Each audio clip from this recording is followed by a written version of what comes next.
여러분 퀴즈 하나 낼까요? 우리 몸에서 제일 무거운 부위가 어딜까요? 잘하시네요. 누가 그랬습니다. 되게 졸릴 때 이 눈꺼풀 무게가 25,000파운드래요. 그러니까 인간의 힘으로는 도저히 들 수가 없는, 저도 지금 자꾸 내려올라 그래요. 지금 그런데 도저히 들 수가 없습니다.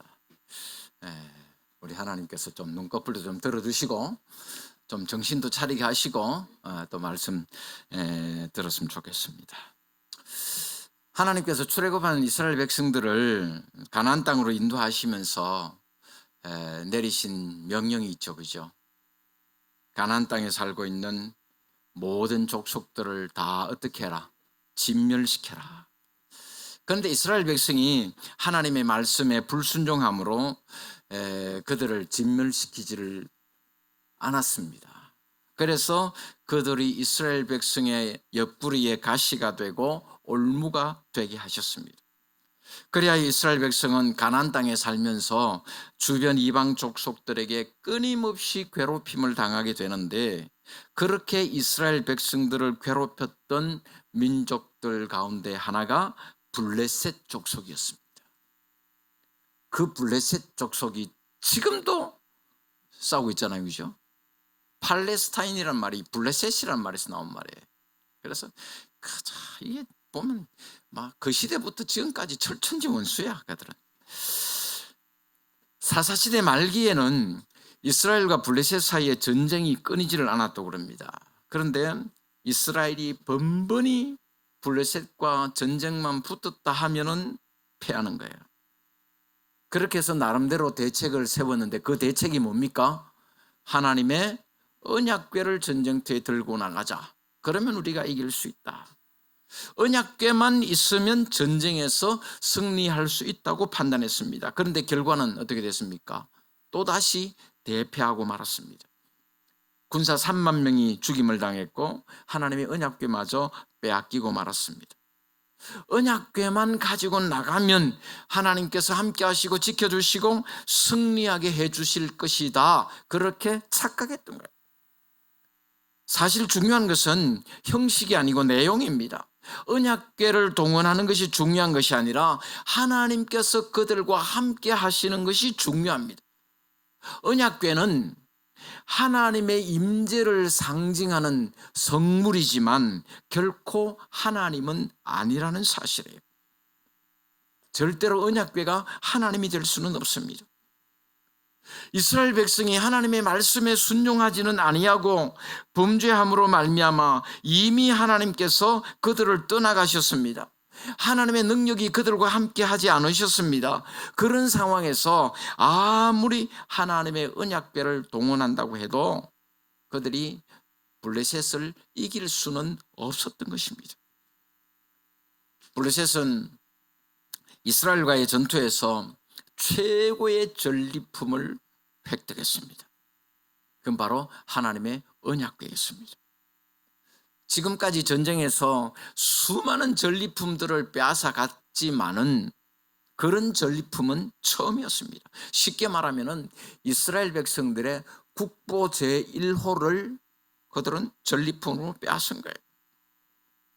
덕이 만만해진 블레셋 사람들은 여호와의 궤를 가져다가 자기들의 성으로 가져가서 자기들이 섬기던 신 다곤이라고 하는 신에게 바쳤습니다. 이스라엘 백성들의 종교관은 유일신론이에요. 유일신. 여호와 하나님을 유일신으로 섬겼습니다. 유일신이라고 하는 말은 여호와 하나님 외에는 신이 있다 없다? 신이 없다. 여호와 하나님만이 유일한 신이에요. 그런데 블레셋 사람들의 신관은 다신론적 신관입니다. 그러니까 많은 신들을 섬기는 것이 그들의 종교관이었어요. 그래서 이스라엘이 섬기던 여호와 하나님도 자기들의 신들 중에 하나로 섬기려고 했는지, 아니면 전쟁에서 승리한 것을 자축하고 자기들에게 승리를 안겨준 자기들에게 신에게 전리품으로 바치려고 했는지 그것은 모르겠지만 어쨌든 하나님의 언약궤를 가져다가 자기들이 섬기던 다곤의 신전에 두었습니다. 그런데 하나님의 언약궤를 빼앗아온 것이 오히려 그들의 신과 그들의 땅과 그 백성들에게 큰 재앙을 불러오는 결과를 초래했습니다. 그들의 신 다곤은 어떻게 됐나요? 땅에 거꾸러져서 부서지고 백성들에게는 독종의 재앙이 발생합니다. 다른 지역으로 옮겨보았지만 하나님의 언약궤가 가는 곳마다 재앙이 끊이지를 않았습니다.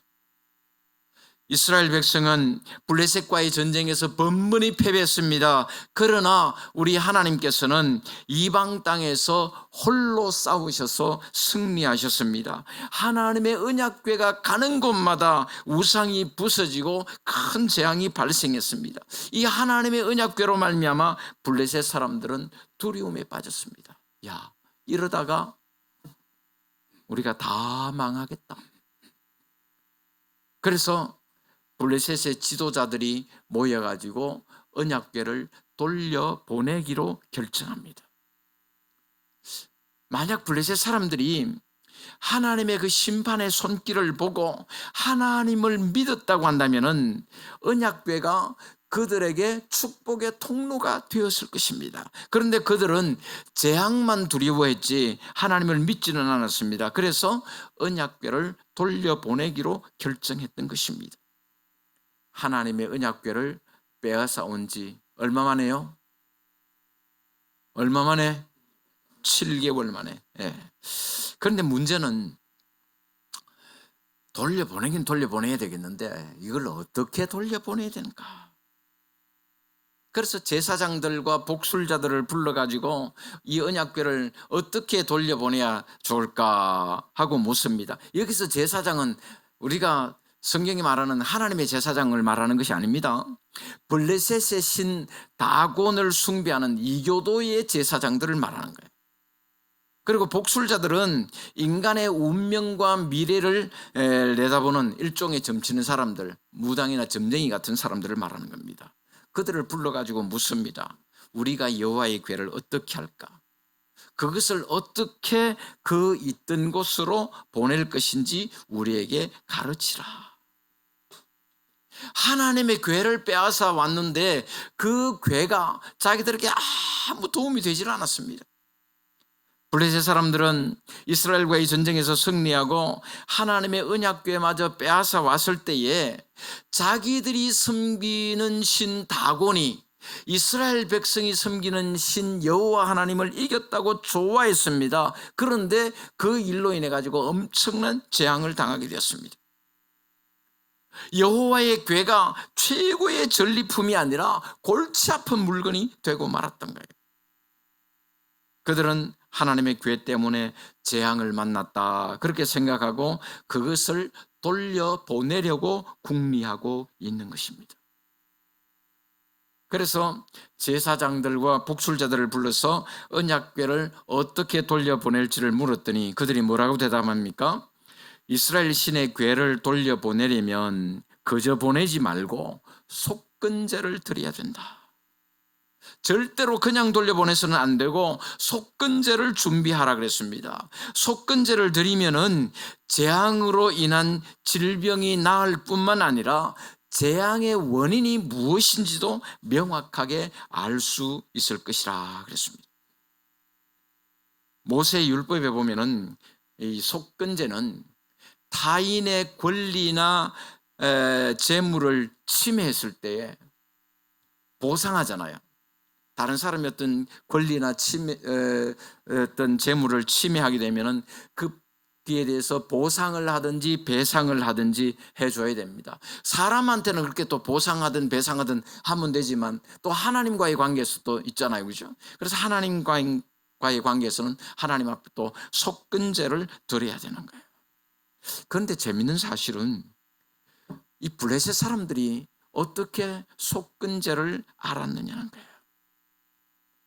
그들이 속건제에 대해서 어떻게 알았는지는 알 수가 없습니다만 분명한 것은 이 블레셋 사람들의 생각에 하나님의 궤를 자기들 마음대로 옮겼기 때문에 하나님께 죄를 범했고 그 일로 인해서 이런 엄청난 재앙이 우리에게 닥쳤다, 그렇게 생각하고 있다는 거예요. 그래서 속건제를 드리기 위해서 제물을 준비하는데 블레셋 방백의 수효대로 금독종 5과 금쥐 5마리를 만들게 했습니다. 여러분, 그 당시에 블레셋은 부족 연합 국가라 그랬잖아요, 그죠? 5개의 그 도시국가 형태로 구성된 그 부족들이 연합해 가지고 블레셋을 이루었어요. 그래서 5개가 뭐죠? 가사, 가드, 아스돗, 아스글론, 에글론, 그죠? 그렇게 다스죠. 그렇게 연합된 연합국가고 그 5 부족의 수장을 뭐라고 불렀나요? 방백이라고 불렀습니다. 그래서 국가의 중요한, 블레셋 나라의 중요한 일은 그 5 방백들이 모여서 결정을 하게 됩니다. 그래서 블레셋 사람들은 그 방백의 수대로 각각 5개의 금독종과 금쥐를 만들게 했습니다. 금독종은 블레셋 사람들에게 생긴 종양의 모양을 금으로 만든 것이고 금쥐는 쥐 모양을 금으로 만든 거예요. 그것은 블레셋 사람들이 당했던 재앙하고 밀접한 관계가 있습니다. 하나님의 징벌로 쥐를 통해서 전염이 되는 그러한 독종 질병으로 고통을 당하지 않았을까, 그렇게 추정을 합니다. 그래서 블레셋 사람들이 금독종과 금쥐를 만들어서 여호와께 드릴 속건 제물을 준비하고 이렇게 말합니다. 이스라엘 신께 영광을 돌리라. 이스라엘 신께 영광을 돌리라. 이 말은 블레셋 사람들이 자신들의 잘못을 인정하고 있는 겁니다. 여호와 하나님의 전지전능하심을 알지 못해서 그분께 범죄했던 자들이 자신에게 닥친 재앙이 하나님의 심판임을 인정하고 하나님의 능력을 인정하고 있는 것입니다. 하나님을 믿는다고 하는 하나님의 백성들이 하나님을 하나님으로 섬기지 아니하고 하나님의 말씀에 불순종하는 삶을 살았을 때는 그들에게서 영광을 거두어 가셨지만, 하나님과 아무 상관없는 이방 족속들이라고 할지라도 하나님의 능력과 하나님의 살아계심을 인정하게 될 때 그들에게서도 영광을 받으시는 하나님이십니다. 그래서 우리 하나님은 온 세상의 하나님이 되시는 줄로 믿습니다. 그리고 블레셋 사람들은 애굽 사람들과 바로가 그랬던 것처럼 마음을 완악하게 하지 말라고 했습니다. 애굽의 바로가 10가지 재앙을 당하면서도 마음을 완악하게 해서 멸망한 것처럼 블레셋 족속도 마음을 완악하게 하면은 멸망당할 것이기 때문에 그렇게 해서는 안 된다는 뜻입니다. 그렇게 블레셋 사람들이 지난 일을 돌아보고 교훈을 삼는 것은 매우 지혜로운 일입니다. 자신들에게 일어난 재앙을 하나님의 진노로 보고 하나님을 두려워하는 것은 매우 잘한 일입니다. 그럼에도 불구하고 그들의 방식은 여전히 이교도들의 우상숭배의 행태를 벗어나지 못하고 있는 것을 볼 수가 있습니다. 그렇게 해서 이제 그들은 언약궤를 돌려보냅니다. 새 수레를 만들어 가지고 여호와의 궤를 싣고 속건 제물로 준비한 금 보물을 상자에 담아서 궤 곁에 두고 멍에 메어보지 아니한 젖나는 소 둘로 수레를 끌게 하고 그렇게 보냅니다. 왜 새 수레를 만들고 멍에를 메어본 적 없는 소를 준비했을까요? 하나님의 궤를 운반하는 중요한 일을 아무렇게나 할 수 없다는 거예요. 참, 이런 거 보면은 참 오히려 이방신을 섬기고 우상을 섬기는 사람들이 더 지극정성인 것 같아요. 저는 제가 말씀드린 기억이 납니다만은, 여러분, 예수 믿는 사람들이 우리가 하나님 앞에 예배드리고 하는 때의 그 정성, 절에 불공 드리는 사람들의 그 정성 반만큼만 하면요, 하나님이 날마다 감동하실 거예요. 예전에 그랬잖아요. 예전에 제 부목사 때는요, 어떤 집사님 새벽마다 일어나서 목욕하고 새벽기도 와요. 그런 분 계시더라고요. 그래서 자기 부인이 제발 좀 하지 말았고, 그래도 안 된대. 왜? 한평생 절에 가면서 자기가 절에 갔는데 하나님 믿고 하나님 앞에 예배드리려고 하나님 만들어 나가는 자리에 그냥 나갈 수 있느냐. 그러면서 저보고 제발 좀 우리 남편 좀 말려달래. 그래, 제가 그랬지. 집사님, 목사인 저도요, 새벽에 나갈 때 그냥 눈곱만 떼고 그냥 그래 나갑니다. 그냥 편하게 오셔도 돼요. 그러고 나니까 조금씩 나아지는 거더라고요. 새벽에 일어나가지고 목욕하고 양복 입고, 우리는 뭐 편하게 보면 뭐 우리 장로님들도 편안하게 지금 와이셔츠 바람으로 예배 들고 앉아 계시잖아요. 얼마나 시원하게 좋아. 그런데 집사가 말이지 다 새벽부터 양복 입고 넥타이 딱 메고 목욕 재개하고 나가고 주야 하고, 오히려 어째 보면 참 이교도들이, 우상 숭배하는 사람들이 다 정성, 이렇게 블레셋 사람들이 지극정성으로 이렇게 해서 이제 하나님의 교회를 돌려보내고 있는 거예요. 지금까지 한 번도 세속적인 목적을 위해서 사용하지 않은 것을 하나님을 위해서 사용하기 원했다. 그렇게 함으로써 그들은 자신들을 향한 이스라엘의 신 여호와 하나님의 진노를 누그러뜨리려고 했던 것입니다. 그 일을 통해서 블레셋 제사장들이 확인하려고 하는 것이 뭡니까? 자기들이 당한 재앙이 정말로 이스라엘의 신 여호와로 인한 것인지 아니면 우연히 일어난 일인지 확인하고자 하는 거예요.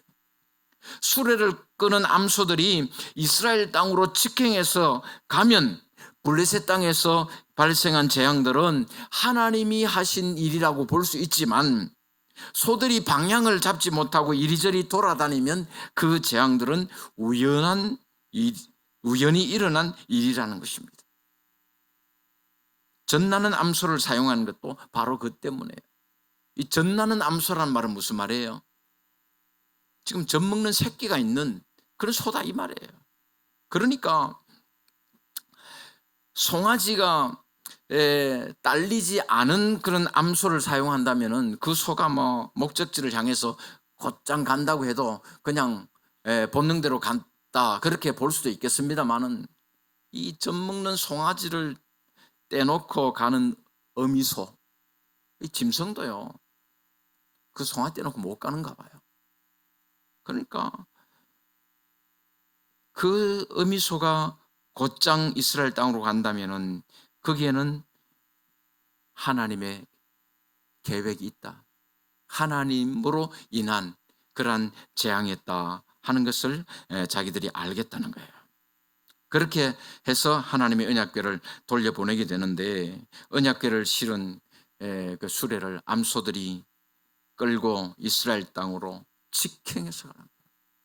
새끼를 떼놓고 울면서 가는 거예요. 그러면서도 좌로도 우로도 치우치지 아니하고 이스라엘 땅을 향해서 곧장 갑니다. 영혼이 없는 짐승까지도 다스리시고 주관하시는 하나님의 능력을 보여주시는 산증거가 되는 것입니다. 그렇게 해서 언약궤가 이스라엘 땅인 베세메스로 7개월 만에 돌아오게 되었습니다. 이 베세메스는 제사장들이 살고 있는 마을이라고 합니다. 하나님의 언약궤가 그곳으로 온 것은 우연한 일처럼 보이지만 하나님의 의도된 목적이 있습니다. 그것은 하나님의 궤를 관리할 수 있는 제사장들이 그곳에 있었기 때문에, 베세메스 사람들이 하나님의 궤가 돌아온 것을 보고 매우 기뻐했습니다. 13절 말씀 보면은 베세메스 사람들이 골짜기에서 밀을 베다가 눈을 들어 궤를 보고 그 본 것을 기뻐하더니라고 했습니다. 하나님의 언약궤를 빼앗긴 지 7개월 동안, 그 빼앗기고 7개월 동안 그 이스라엘 백성들이 얼마나 낙심했겠습니까? 더욱이 하나님의 궤를 잘 관리해야 될 책임이 있는 제사장들의 실망이 얼마나 컸겠습니까? 그러다가 하나님의 언약궤가 돌아왔으니 그 기쁨은 말로 표현할 수가 없었을 겁니다. 그래서 그들은 먼저 하나님께 희생 제사를 드렸습니다. 언약궤가 돌아온 기쁨을 하나님께 제사를 드림으로 감사와 영광을 돌렸습니다. 수레에 나무를 패고 언약궤를 싣고 온 암소들을 잡아서 번제로 드렸습니다. 그리고 블레셋 방백들은 그 모든 것을 자기들의 눈으로 확인하고 자기 땅으로 돌아갑니다. 언약궤가 돌아온 사건은 이스라엘 백성들뿐만 아니라 블레셋 사람들에게까지도 하나님은 살아계신다 하는 사실을 확인시켜준 사건이었습니다. 그렇게 하나님의 언약궤가 이스라엘 땅으로 돌아왔지만 안타깝게도 하나님의 언약궤로 인하여 이스라엘 사람들에게 다시 무서운 재앙이 임하게 되는 것을 볼 수가 있습니다. 19절에 이렇게 말씀합니다. 베세메스 사람들이 여호와의 궤를 들여다본 까닭에 그들을 치사 70명을 죽이신지라.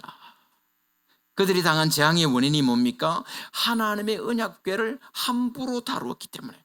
본문 19절에서는 여호와의 궤를 들여다보았기 때문이라고 말씀합니다. 그들이 왜 궤를 들여다보았을까요?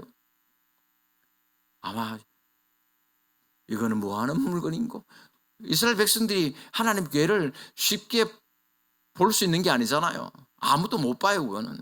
그러니까 아마 사람들이 신기해서 들여다보았을지 모르겠습니다. 언약궤 속에 십계명 돌판이 그대로 잘 있는가 확인해 보기 위해서 그랬을지도 모르겠습니다. 그러나 분명한 것은 그들의 행위는 하나님의 명령을 어긴 것으로 하나님의 심판을 면할 수가 없었다는 거예요. 모세 율법에 의하면은 하나님의 언약궤는 아무나 다룰 수 있는 것이 아닙니다. 레위 사람들만 언약궤를 다룰 수가 있었습니다. 그나마도 안을 들여다보거나 성물을 만지는 것은 금지되었습니다. 그래서 성막을 옮길 때도 제사장들이 먼저 지성소 안으로 들어가서 휘장 같은 것을 가지고 언약궤를 덮은 다음에 그것을 메고 나가게 했습니다. 궤를 운반하는 사람들조차도 그 언약궤 안을 들여다볼 수가 없었습니다. 그리고 그것을 운반할 때도 언약궤에 달려있는 그 고리 안으로 긴 봉을 집어넣어 가지고 어깨에 메고 옮기게 했습니다. 그러니까 이 언약궤는 사람들이 만질 수 없고 그 안을 볼 수도 없는 지극히 성스러운 성물이었습니다. 그런데 무식하면 용감하다 그랬잖아요. 무식하면 용감하다고. 이스라엘 백성들이 하나님의 율법을 잘 모름으로 말미암아 함부로 하나님의 궤를 만지고 그 안을 들여다봄으로써 하나님의 진노를 초래하고 말았던 것입니다. 하나님께서는 하나님의 거룩한 언약궤를 자기들의 전리품으로 취급했던 블레셋 사람들을 치셨습니다. 그와 마찬가지로 베세메스 사람들이 하나님의 궤를 한낱 구경거리로 삼았을 때 하나님께서는 그들에게도 진노하셨다는 거예요. 하나님의 진노로 많은 베세메스 사람들이 죽임을 당했습니다. 오늘 본문에 보면은 70명 앞에 관로하고 5만이라고 되어 있잖아요, 그죠? 이 수에 대해서는 논란이 많습니다. 주석가들 사이에서도 이 5만이라는 숫자, 이게 바른 번역일까? 그죠? 그러니까 죽은 사람의 수가 70명이냐 아니면 5만 70명이냐. 그런데 대부분의 신학자들은 이 5만이라고 하는 숫자는 성경 원문을 번역해서 옮기는 과정에서 잘못 삽입된 것으로 그렇게 보고 있습니다. 왜냐하면 나중에 이스라엘이 점점 번성해 가잖아요, 그죠? 점점 번성해 가지고 가장 번성했던 다윗 왕 시대에 예루살렘의 인구가 한 얼마쯤 됐을까요? 7만 명 정도가 돼. 7만 명. 그러니까 한창 번성했을 때 다윗 시대의 예루살렘의 수도인 예루살렘의 인구가 7만 명인데 그 당시 베세메스 지역의 인구가 5만 명이 되었다는 것은 전혀 신빙성이 없는 거예요. 그래서 유대 역사가인 요세푸스의 기록에도 70명으로 되어 있고, 또 70인역 성경을 비롯해서 많은 히브리 사본에도 5만이라고 하는 숫자는 빠져 있습니다. 그러니까 그냥 70명이 죽은 것으로 보는 것이 맞는 것 같습니다. 근데 실제가 어떻든 5만 70명이 죽었느냐 70명이 죽었느냐 그것이 중요한 것이 아니라, 인간의 허영심이 하나님의 거룩하심을 도전할 때에 하나님은 분노하신다 하는 사실을 보여주는 거예요. 숫자가 중요한 것이 아니라 그 일로 인하여 이스라엘 백성들이 하나님을 두려워하게 되었다는 것입니다. 그러나 베세메스 사람들은 두려움에 사로잡혀서 애곡하며 하나님의 언약궤를 다른 곳으로 보내려고 결정하고 기럇 여아림으로 사자를 보내서 그들의 의사를 타진해 봅니다. 21절에 이렇게 말씀합니다. 전령들을 기럇 여아림 주민에게 보내어 이르되 블레셋 사람들이 여호와의 궤를 도로 가져왔으니 너희는 내려와서 그것을 너희에게로 옮겨가라. 여러분, 지금 베세메스 사람들에게 재앙이 닥친 원인이 뭡니까? 자신들의 영적 무지 때문이었습니다. 하나님께 대한 바른 신앙을 가지지 못하고 언약궤에 대한 무지함이 엄청난 화를 초래하고 말았습니다. 그런데 그들은 자신들의 무지를 깨닫지 못하고 하나님의 언약궤가 자기들에게 재앙을 가져다주는 흉물인 것처럼 생각하고 있는 것입니다. 그래서 그 언약궤만 치워지면 모든 재앙이 끝나는 줄로 생각했던 것입니다. 사랑하는 성도 여러분, 우리가 하나님을 어떻게 대하느냐 하는 것에 따라서 하나님은 우리에게 복을 주시기도 하고 진노하시기도 합니다. 하나님이 우리의 도움이 필요한 것이 아니라 우리가 하나님의 도움을 필요로 합니다. 하나님은 우리의 도움 없이도 모든 것을 다 하실 수 있는 분이시지만은 우리는 하나님의 도움 없이는 아무것도 할 수 없는 연약한 존재들입니다. 블레셋 족속은 이스라엘과의 전쟁에서 승리했지만 그들이 범죄한 이스라엘 백성을 이긴 것이지 하나님을 이긴 것은 아니었습니다. 그들은 하나님의 언약궤를 빼앗아갔지만은 그 궤로 인해서 무서운 재앙을 당했고 그것을 다시 돌려보내게 됩니다. 여호와 하나님은 이스라엘의 도움 없이도 홀로 싸워서 승리하시고 홀로 영광을 받으시는 분이심을 이스라엘뿐만 아니라 블레셋 족속들에게 잘 보여주신 사건이었습니다. 창조주 하나님은 자신의 영광을 드러내는 자에게는 큰 복을 주십니다. 그러나 언약궤를 멸시하고 소홀히 하듯이 하나님을 경외함으로 섬기지 않는 자에게는 엄중하게 심판하시는 하나님이십니다. 우리가 하나님을 섬기되 바로 알고 섬겨야 될 줄로 믿습니다. 말씀대로 믿고 섬겨야 됩니다. 성경이 가르치는 대로 우리가 하나님을 섬겨야 됩니다. 오늘 우리는 하나님을 하나님으로 섬기고 있는지, 하나님의 뜻을 바로 알고 섬기고 있는지, 말씀대로 섬기고 있는지 우리 자신을 살필 수 있어야 되는 것입니다. 오늘 우리는 창조주 하나님을 영과 진리로 예배해야 할 분으로 바로 알고 있습니까? 우리 하나님은 어떤 장소, 어떤 상황에서도 우리의 예배를 받으시기에 합당하신 분이신 줄로 믿습니다.